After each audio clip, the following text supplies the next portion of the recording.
Bonjour et bienvenue à notre émission Autour des mots. Mon nom est Martine Laval et aujourd'hui, je me fais plaisir en explorant la scénarisation. Qu'est-ce que ça prend pour écrire un film, écrire une télésérie ou transformer un livre en film?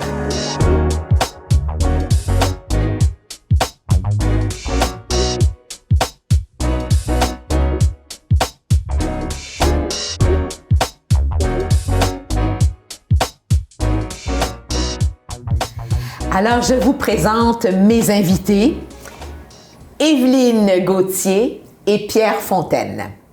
Bonjour. Je vais commencer sur ce sujet de la scénarisation. Je suis intriguée. Je suis intriguée à savoir ce que ça prend pour écrire un film, pour écrire une télésérie, pour transformer un livre en film, en scénario. Ce sont mes questionnements à moi. Alors, je me lance tout de suite avec Pierre Fontaine. Pierre Fontaine, nous allons apprendre à vous connaître tout de suite. Alors, vous êtes guitariste dans des groupes punk. OK, ça commence bien, oui. Oui. Ensuite, vous êtes compositeur pour le théâtre et la danse. Oui, j'ai fait ça, oui. Vous êtes co-directeur artistique d'une troupe de théâtre. Ah, plus maintenant, mais je l'ai déjà été. Vous l'avez été. Oui. Détenteur d'une maîtrise en littérature. Oui. Voilà, on commence à rentrer tranquillement dans le sujet. Vous enseignez, êtes-vous toujours enseignant en cinéma, littérature et scénarisation au Collège Lionel-Groulx. Exact. Vous êtes fondateur et organisateur du prix collégial du cinéma québécois. Nous en reparlerons.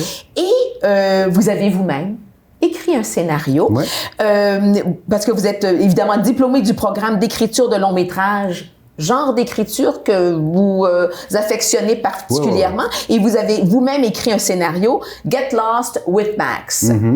Alors, le scénario, donc, ça vous connaît. Vous êtes enseignant, donc je crois que j'ai choisi un bon invité pour répondre à ma curiosité. Évelyne Gauthier. C'est tout un curriculum que vous avez, vous aussi. Depuis l'enfance, vous êtes passionné d'écriture et d'écriture de livres, et votre désir voulait d'être bédéiste. Comme vous l'avez écrit quelque part, votre plume a changé de carrière et elle s'est mise plutôt à écrire. Vous avez écrit votre premier roman à 12 ans. De quoi s'agissait-il rapidement? Oh mon Dieu! 12 ans. À 12 ans, c'était un roman de science-fiction que, mon Dieu, je crois que j'avais écrit ça sur des feuilles mobiles. Pour vous donner une idée. À 3 trous? Oui, effectivement. Et ça parlait de quoi? Je vous avoue que je m'en souviens plus vraiment très bien. D'accord. Alors, de toute façon, c'est quelque chose. C'est un phénomène déjà d'écrire un premier roman à 12 ans. Vous avez fait des études en lettres et en langue. À 18 ans, vous remportez le premier prix du marathon d'écriture intercollégiale du Cégep André Laurando, Debout les mots. Alors là, je trouve qu'il y a un très beau lien entre vous deux, entre vous qui avez créé le prix collégial du cinéma québécois et vous qui gagnez justement ce prix intercollégial. Alors voilà, un très beau lien entre vous deux. Vous détenez un bac en littérature, vous découvrez le monde de l'édition lors d'un stage et vous obtenez un emploi dans une prestigieuse maison d'édition. Est-ce qu'on peut demander laquelle? Oui, c'était les éditions Pierre Tissère. Ah, les éditions Pierre Tissère. Vous y occupez plusieurs postes et c'est là que vous y apprenez une foule de trucs. Oui. Bon. Maintenant, autrice, correctrice, attachée de presse, animatrice d'ateliers d'écriture, directrice littéraire, coaching d'auteur. Et vous vivez votre rêve d'écriture à travers tout ça. Donc, ça fait pas mal de travail, pas mal de talent. Et vous avez évidemment reçu des prix littéraires, des distinctions sur plusieurs niveaux, aux États-Unis, au Royaume-Uni et en Italie. Vous êtes l'autrice de « Comment écrire un super bon livre ». Je trouve ça génial. Écrire un roman, comment ça marche? 20 conseils d'une auteure et éditrice professionnelle. Vous êtes encore sur auteur même si autrice. Oui, effectivement. Alors, on va jouer entre les deux mots, on n'est pas sûr. Hein? C'est exactement ça. On n'est pas sûr du mot auteur ou autrice. Mais ça, c'est extrêmement intéressant. Mon Dieu, où en suis-je? Vous avez écrit Mon encyclo petit des dinosaures pour la jeunesse. Vous avez écrit Je découvre le Québec. Donc, on parle de tourisme. Du documentaire. Du documentaire. Et vous faites dans l'érotisme. Entre autres. Dans je un fais pas collectif. juste de ça, par exemple. Murmure. Oui. Alors, est-ce que j'ai mis la table pour poser ma première question? Oui.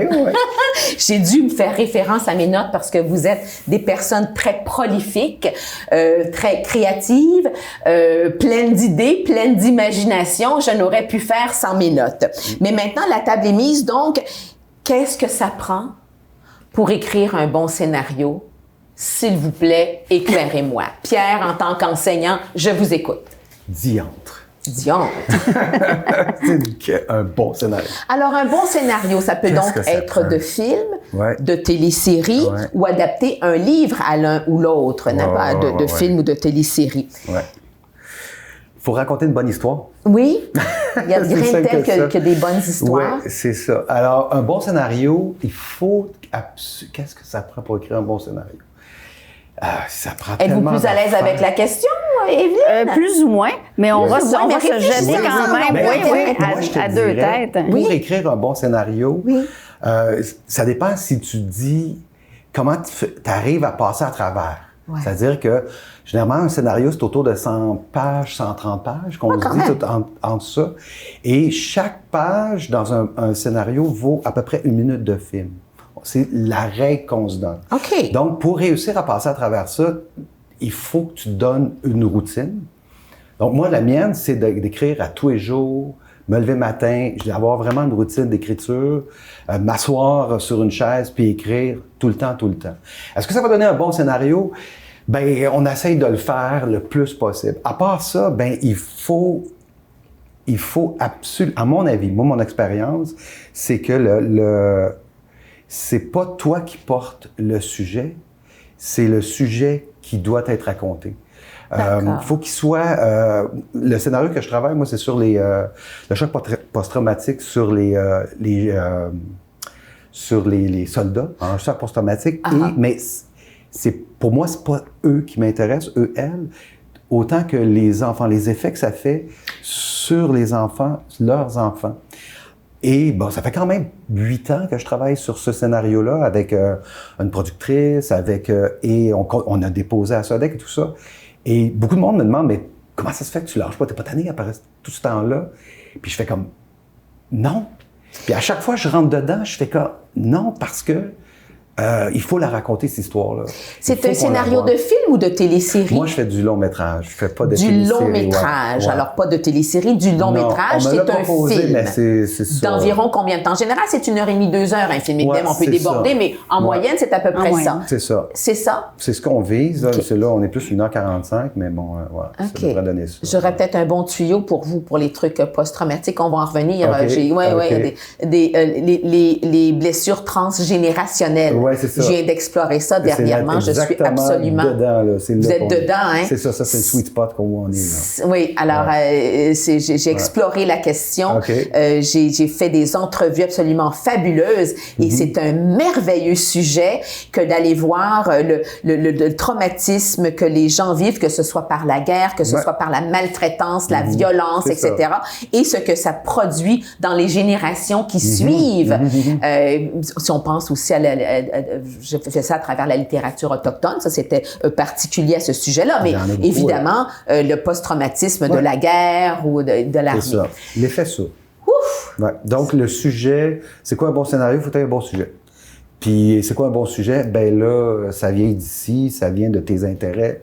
Puis aussi, beaucoup de recherche, j'imagine aussi. Il faut être il faut être crédible. On fait de la science-fiction, on peut bien inventer des choses aussi, mais il faut quand même être crédible. On y revient, Pierre. Okay. Je passe à vous, Evelyne. Oui.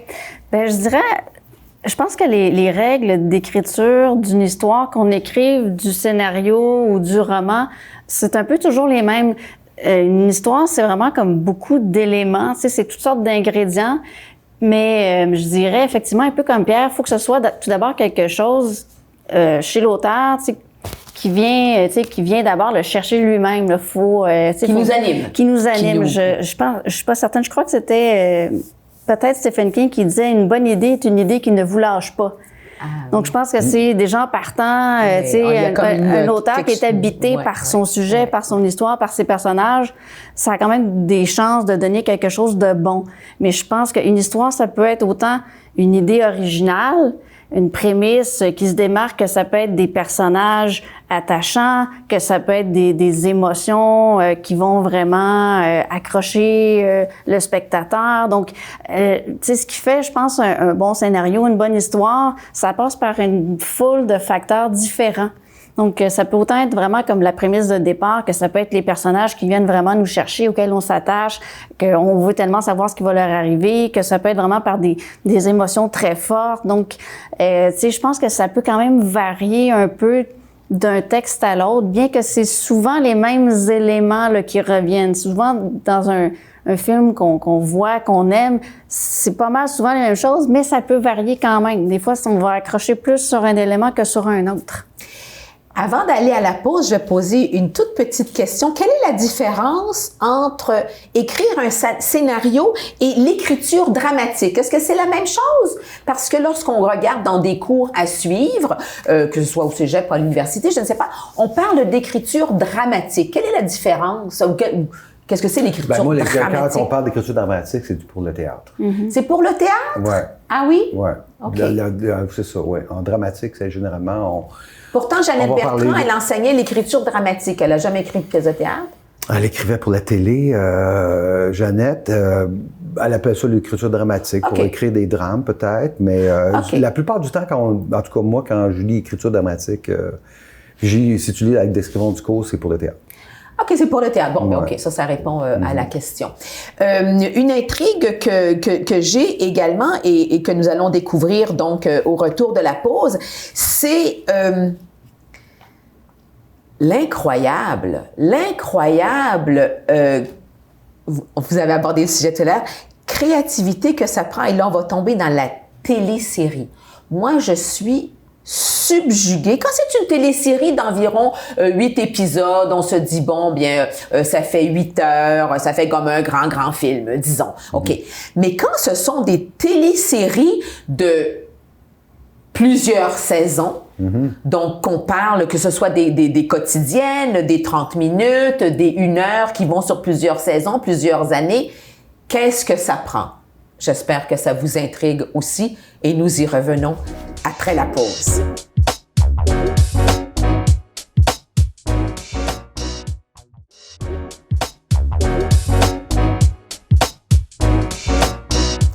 Alors, on revient sur cette question qui m'intrigue de façon incroyable. Vraiment, l'écriture de la télésérie. Nous avons de grands auteurs de téléséries, n'est-ce pas, au Québec, qui ont fait des choses merveilleuses, que ce soit évidemment Fabienne Larouche, Luc Dionne, Daniel Trottier et d'autres, où je trouve que écrire une télésérie, une quotidienne par exemple, il faut être dans un état vraiment très particulier parce que c'est un état d'esprit, c'est un état de création et il faut être sur une durée dans le temps. Des fois qu'on ne sait pas tout à fait, mais plusieurs saisons, on parle des fois de 4 ans, on parle de des fois 120 épisodes dans la totalité de septembre à mai, etc. D'après vous, là, c'est un état d'esprit, un état de création, c'est un état de vie aussi. Comment on s'y prend, d'après vous, pour être capable d'avoir créé des personnages dans un certain contexte, dans une certaine histoire, et les faire évoluer aussi longtemps dans un certain contexte? Est-ce qu'on y va au fur et à mesure ou on a déjà tout planifié ça d'avance? On sait déjà comment ça va finir? Ouf! J'en suis essoufflée, moi. Je vous ai lancé la question. Je vous écoute.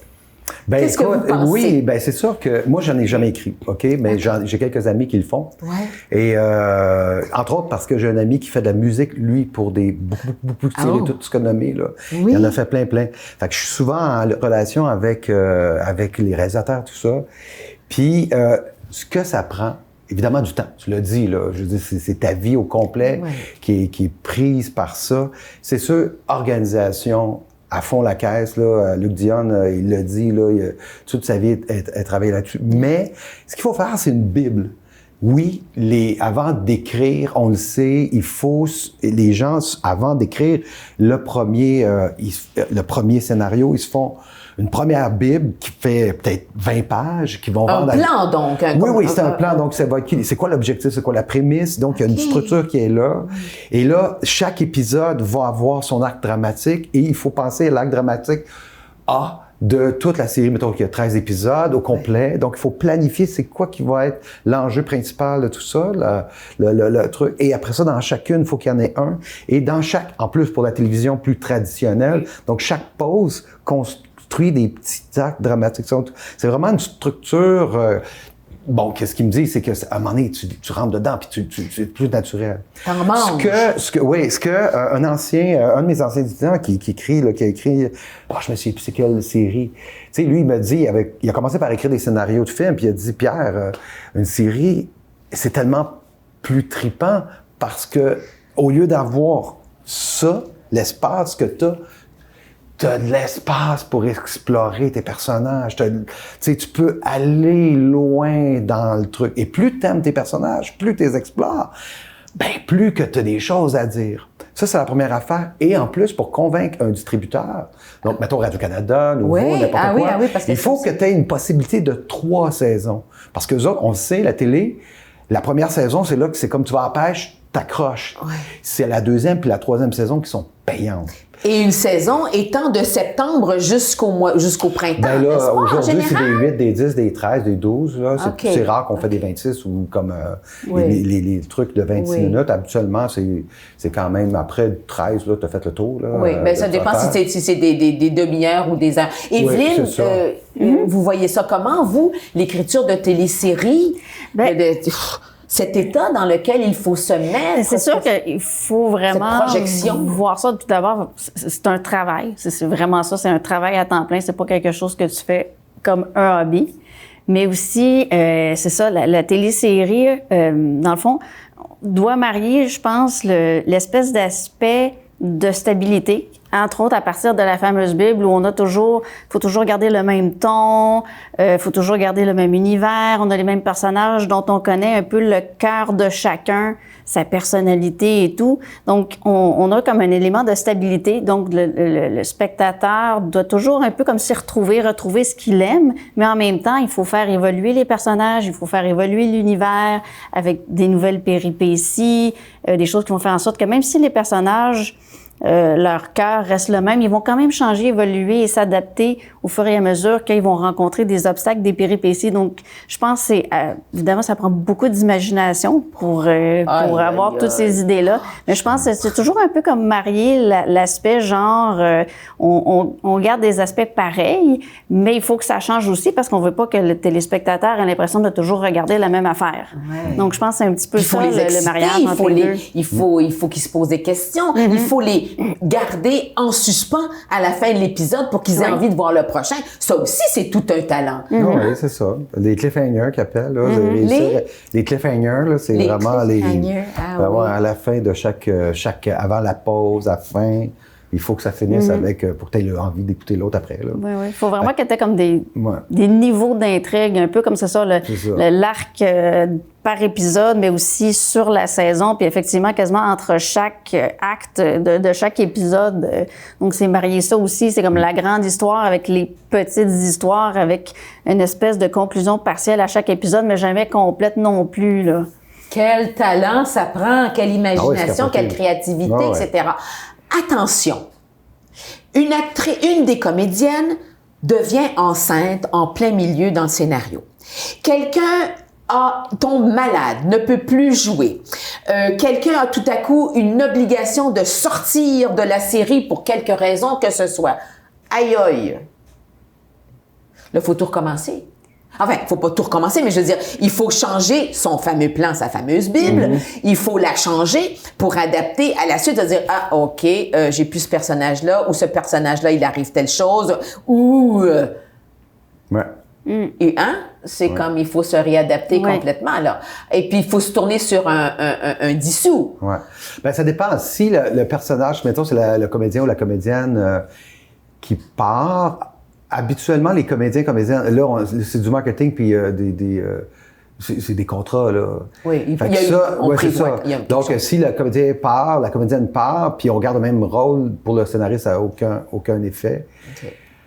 Même s'il meurt, on peut remplacer, mais rendu là, c'est vraiment une question de marketing. La personne, elle s'en va, le distributeur va faire une grosse campagne de marketing pour expliquer pourquoi il est parti. On va faire des entrevues avec la personne, puis là, on va changer, puis les gens vont pouvoir comparer, puis on va suivre. On se réajuste, OK. Effectivement. Mais quand même, c'est embêtant. Ouais.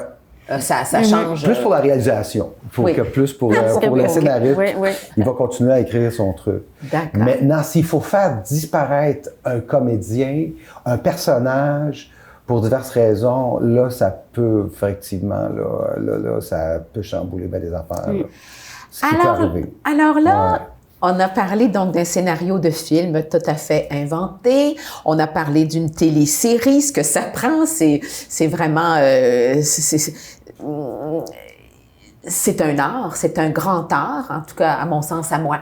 Maintenant, quand un film est adapté à partir d'un livre, un livre est adapté à un film, comment on dit que le film est adapté au livre, qu'est-ce que ça prend? Là, on a un livre, c'est toute l'imagination de l'écrivain ou de l'écrivaine. Là, il faut la mettre en image. On sait qu'évidemment, quand on a un livre, on s'est fait plein de scénarios dans la tête, etc., etc.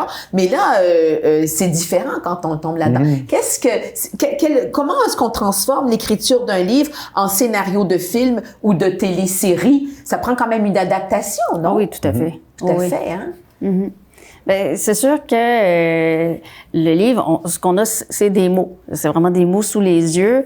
Le scénario, ça vient d'un médium tout à fait différent qui va être tout d'abord visuel et auditif essentiellement. Oui. Donc, c'est sûr que d'abord, l'écriture ne sera pas la même. On est restreint. Si on se dit, ben, je dois écrire ça en film, c'est en 100, 120 pages maximum. Donc, si vous prenez un roman de 500 pages puis vous le transformez en scénario, ben, ça se peut que vous ayez à couper des choses, peut-être enlever des scènes, enlever des dialogues, des trucs comme ça. Aussi, il y a des choses qui passent très bien en narration qui ne passeront peut-être pas nécessairement là, la transformation quand on va changer le médium, ou peut-être il y a des choses qui vont passer de la narration tout à coup au dialogue. Donc, ça va devenir par exemple un échange entre deux personnages, alors que dans le roman, ben c'était pas ça. Donc, des fois, faut vraiment comme traiter la chose autrement. Le mot est vraiment bon, c'est une adaptation. Oui. C'est vraiment ça. On est parfois déçus, hein? Comme moi, je ne pourrais pas, ou je ne me permets pas de regarder un film par exemple, qui est basé sur un livre que j'aurais lu, que j'aurais aimé. Je m'arrange pour que le livre soit bien ancré en moi. Après ça, je vais regarder le film. J'ai souvent été déçue.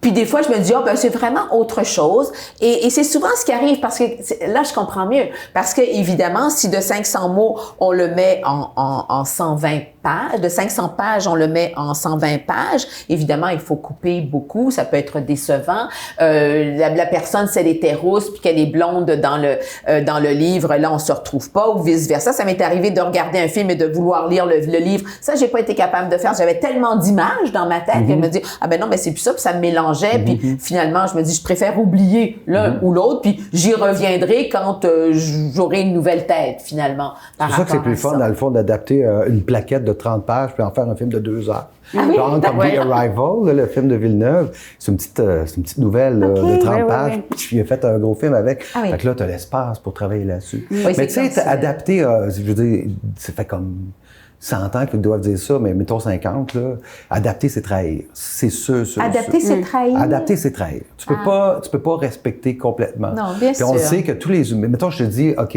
dans le livre, c'est écrit, il y a un beau gars qui s'appelle Alexandre qui traverse la rue.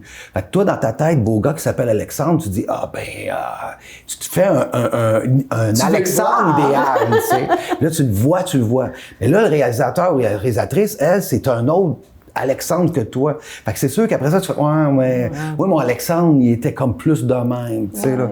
Fait que tu trahis l'imaginaire de la personne. Puis on le sait, là, quand t'adaptes, t'as comme 4-5 axes qu'il faut que t'adaptes. C'est soit le personnage, qu'est-ce qu'il vit, son conflit, c'est quoi qu'il a à travailler, l'esthétique.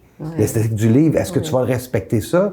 Il faut trouver un décor aussi, c'est ça. Il faut le mettre dans un décor réaliste. Le contexte, tu sais, l'époque. Tu sais, je dis, maintenant, ça se passe en 1830, puis toi, tu dis, OK, moi, j'ai le goût de le faire en 1922 ou maintenant, en 2000. On a le droit de faire fait ça? Que là, ben oui, tu peux adapter, tu peux tout décider de changer, tous ces axes-là. Fait que tu sais que tu vas trahir. Fait que tant qu'à trahir, tu trahis.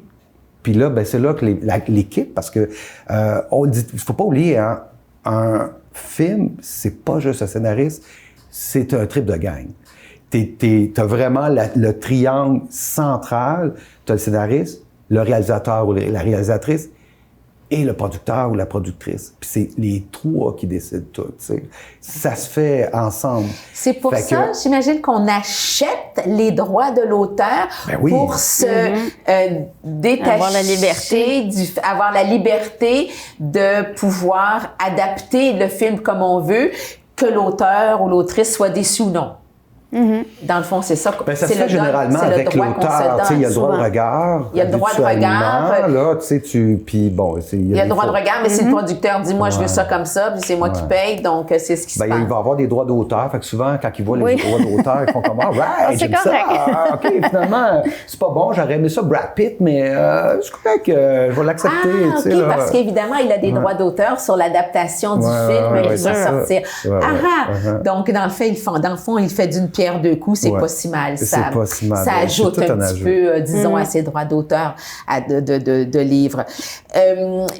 Oui, j'aurais peut-être d'autres questions, mais vous avez quand même bien répondu à mes questions. Ça m'apaise pour l'instant. Je verrai si j'ai d'autres questions. Merci, Evelyne, d'avoir partagé avec nous votre expertise, votre expérience, votre créativité. Merci. Merci, Pierre Fontaine. Bonne continuité dans l'enseignement, que nous ayons encore des scénaristes extraordinaires. Et, merci beaucoup d'avoir été là. Merci. Alors, est-ce qu'on a répondu à vos questions, à vos intrigues par rapport à ces écritures de scénarios pour des téléséries ou des films? J'espère que oui. À la prochaine.